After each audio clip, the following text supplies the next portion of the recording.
Les objectifs de cette journée, c'est deuxième assise juridique de la mode, du luxe et du design, et de mettre en perspective les différents acteurs, que ce soit des avocats, des juristes d'entreprise, des magistrats, des journalistes, des hommes politiques, pour faire des propositions concrètes dans ce domaine qui est en pleine mutation.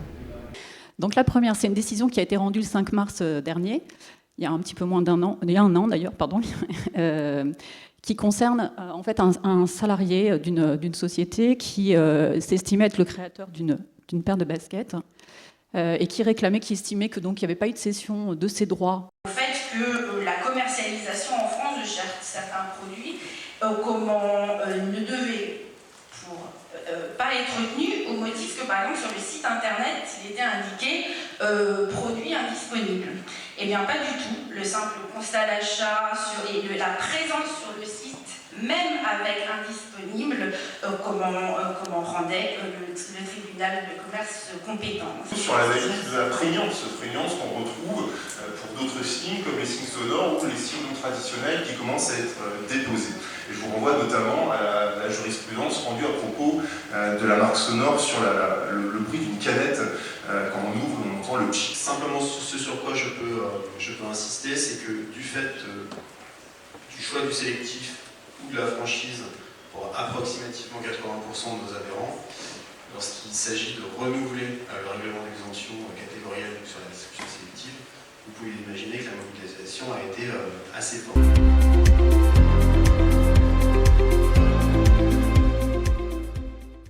Aujourd'hui, on contrefait des timbres. Vous avez des petites enveloppes comme ça qui passent à Roissy, vous ouvrez au hasard, ce sont des timbres contrefaits.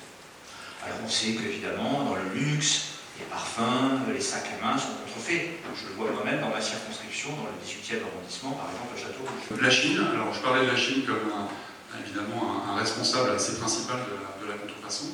Et il faut savoir qu'en Chine, il y a quand même une loi e-commerce qui est révisée de manière très très régulière, qui date de 2019, si je ne me trompe pas, je peux me tromper. Il faut automatiser cette action et nous travaillons en amont avec les plateformes. Nous sommes référencés par les plateformes pour pouvoir montrer dans un premier temps les droits et ensuite demander la suppression automatisée des annonces. Où le produit va être proposé à la vente, nous, Amazon, on va demander à ce que le vendeur nous fournisse ce code unique. Et s'il nous le fournit et qu'on vérifie qu'il correspond bien à ce qu'on a dans notre machine, la vente pourra être autorisée. S'il ne nous le fournit pas ou s'il nous fournit un code erroné, alors on va le mettre de côté et on va enquêter. Google a aspiré toutes les données. C'est comme ça qu'ils vendent de la publicité, parce qu'ils connaissent les lecteurs, les internautes, ils les connaissent tellement bien que finalement, d'une certaine façon, vous pouvez demander à Google de vous donner un champ qui serait lecteur du point, sans passer par le point. Ils les ont. Ils ont conquis Meta, Google, Amazon, 50% du marché publicitaire mondial hors Chine.